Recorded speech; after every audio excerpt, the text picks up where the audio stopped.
नमस्कार। आज 27 दिसंबर 2024 दिन शुक्रवार हो गया। अगर आपको वीडियो में कोई भी गलती मिलती है आप कमेंट करिएगा ताकि मैं सुधार करके और अच्छी न्यूज बता सकूं। चलिए वीडियो शुरू करते हैं।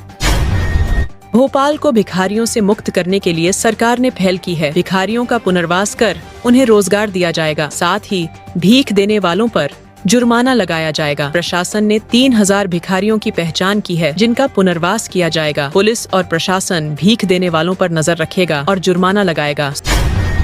मध्य प्रदेश सरकार ने धान उत्पादक किसानों को प्रति हेक्टेयर 2000 रुपए प्रोत्साहन राशि देने का निर्णय लिया है। इसके अलावा 19 सिंचाई परियोजनाओं को भी स्वीकृति दी गई है जिनका फायदा किसानों को होगा। कैबिनेट ने ऑनलाइन जन्म मृत्यु प्रमाण पत्र उज्जैन में 29 किलोमीटर लंबा घाट बनाने और जनजाति विकास योजनाओं को भी मंजूरी दी।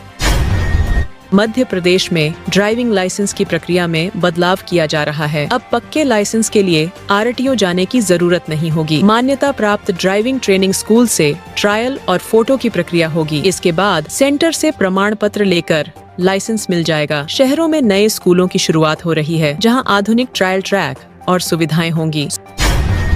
मध्य प्रदेश की लाडली बहना योजना में बड़ी गड़बड़ी सामने आई है। योजना की राशि महिलाओं के बजाय पुरुषों के खातों में जा रही है। एक महिला ने शिकायत की कि उसकी राशि 2 महीने से किसी अन्य खाते में जा रही है। जांच में पता चला कि 8 महिलाओं का पैसा पुरुषों के खातों में ट्रांसफर हो रहा है। ये गड़बड़ी बैंक और स्थानीय अधिकारियों की मिलीभगत से हो सकती है। मध्य प्रदेश में अब मकान और जमीन की रजिस्ट्री ट्रेन के तत्काल टिकट जैसी होगी। रजिस्ट्री तुरंत हो जाएगी लेकिन इसके लिए अतिरिक्त शुल्क देना होगा। 3 महीने में ये सेवा शुरू हो सकती है। स्लॉट बुकिंग, दस्तावेज सत्यापन और वीडियो कॉन्फ्रेंसिंग के जरिए प्रक्रिया पूरी होगी। रजिस्ट्री का PDF मोबाइल पर मिलेगा। जल्द ही अलग सेंटर और सब रजिस्ट्रार तैनात किए जाएंगे। मध्य प्रदेश में अब जन्म मृत्यु प्रमाण पत्र घर बैठे ऑनलाइन बन सकेंगे जिससे दफ्तरों के चक्कर खत्म होंगे। गलत जानकारी देने पर सजा का प्रावधान रहेगा। साथ ही पार्वती काली सिंध चंबल नदी लिंक परियोजना को 28,78,000 करोड़ की मंजूरी मिली है। ये परियोजना 4.73 लाख हेक्टेयर नए सिंचाई क्षेत्र को कवर करेगी और 3.62 लाख हेक्टेयर क्षेत्र में नहर सुधार से किसानों को फायदा होगा। मध्य प्रदेश में नए साल में सरकारी कर्मचारियों को 104 वीकेंड, 22 शासकीय और 68 ऐच्छिक छुट्टियां मिलेंगी। अप्रैल में 5 दिन की छुट्टी प्लान कर सकते हैं। 10 अप्रैल महावीर जयंती, 14 अप्रैल अम्बेडकर जयंती और बीच में 11 अप्रैल को छुट्टी लेकर। इसी तरह 18 अप्रैल गुड फ्राइडे के साथ वीकेंड मिलाकर 3 दिन की छुट्टी का मजा भी ले सकते हैं।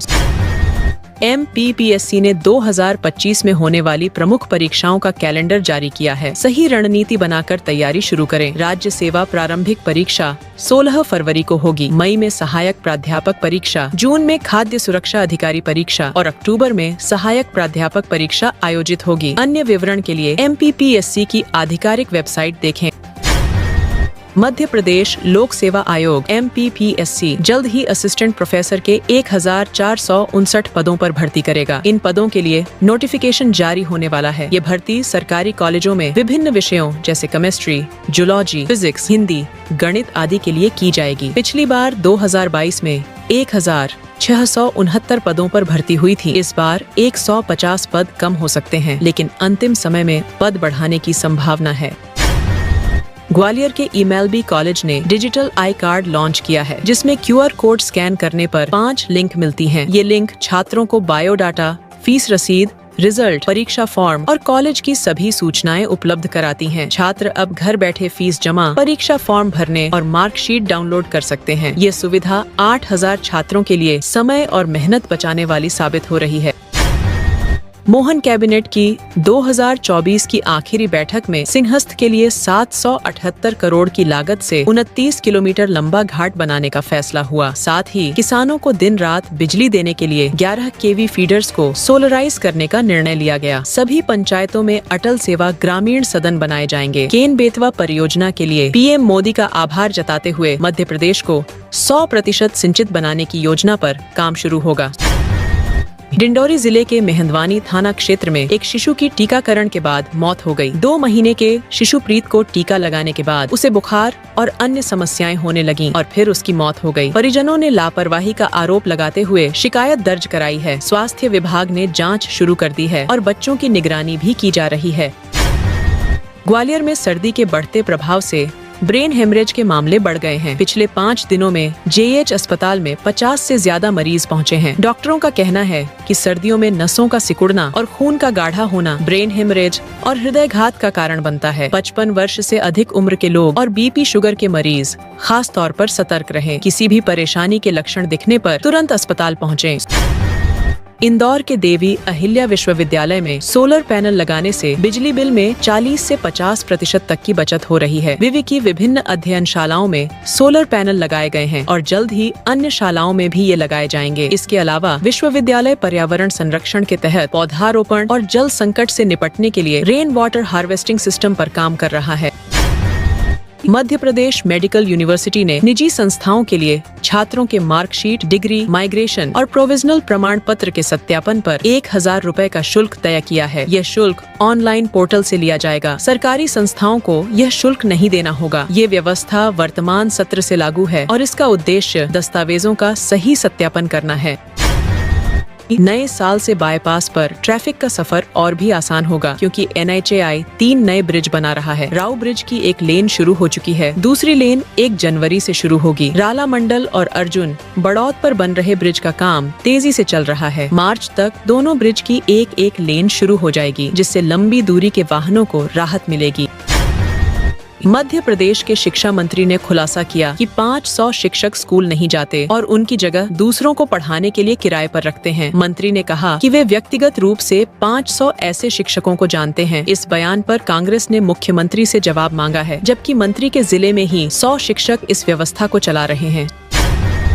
इंदौर दाहोद नई रेल लाइन के 2.9 किलोमीटर लंबी सुरंग का फिनिशिंग काम जारी है। अब 5 मशीनों से हर दिन 48 मीटर फिनिशिंग की जाएगी ताकि मार्च तक ये काम पूरा हो सके और ट्रैक बिछाया जा सके। इस परियोजना का उद्देश्य आदिवासी अंचल को रेल सेवा से जोड़ना है और इसे 2027 तक पूरा किया जाएगा। मुख्यमंत्री मोहन यादव ने ग्वालियर में नया AIIMS खोलने की घोषणा की। यह ऐलान उन्होंने अटल बिहारी वाजपेयी की जन्म शताब्दी पर आयोजित निशुल्क स्वास्थ्य शिविर के उद्घाटन के दौरान किया। CM ने कहा कि राज्य सरकार इस योजना को गंभीरता से लागू करेगी और सरकारी मेडिकल कॉलेजों को भी AIIMS जैसी सेवाएं देने के लिए सक्षम बनाएगी।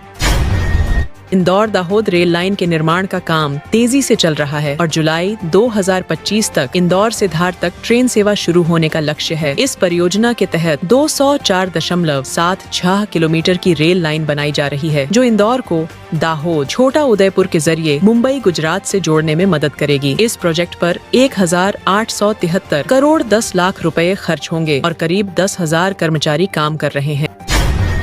सुशासन दिवस पर उमरिया में अटल बिहारी वाजपेयी को नमन करते हुए सरकार ने गांवों में शहर जैसी सुविधाएं देने का संकल्प दोहराया। प्रधानमंत्री ग्राम सड़क योजना, नदी जोड़ो अभियान और जल संरक्षण जैसी योजनाओं से विकास को गति मिल रही है। डिजिटल प्लेटफॉर्म और CM हेल्पलाइन जैसी सेवाओं से पारदर्शिता बढ़ी है। कार्यक्रम में 10 अटल ग्राम भवन और क्लस्टर पंचायत भवन का भूमि पूजन किया गया।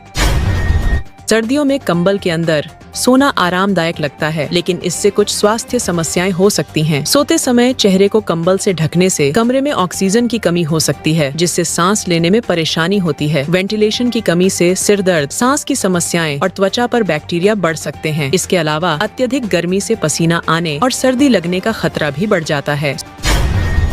मध्य प्रदेश में वायु प्रदूषण नियंत्रण के प्रयासों के बावजूद 2023-24 में 24 शहरों की वायु गुणवत्ता और खराब हुई है। इनमें इंदौर, देवास, रतलाम और छिंदवाड़ा जैसे शहर शामिल हैं। पराली जलाना, निर्माण कार्य और सड़कों से उड़ती धूल के कारण PM 2.5 और PM 10 का स्तर बढ़ गया है। प्रदूषण नियंत्रण बोर्ड ने संबंधित विभागों को कार्रवाई के निर्देश दिए हैं। मध्य प्रदेश में 27 से 28 दिसंबर को मौसम में बदलाव आने वाला है, जब पूर्वी और पश्चिमी हवाएं टकराएंगी। भिंड, मुरैना और श्योपुर में बारिश, आंधी और ओलावृष्टि का ऑरेंज अलर्ट जारी किया गया है, जबकि ग्वालियर में येलो अलर्ट है। 29 दिसंबर के बाद मौसम में सुधार होगा और कड़ाके की सर्दी का सामना करना पड़ेगा। नए साल में शीतलहर और कोहरे की स्थिति बन सकती है।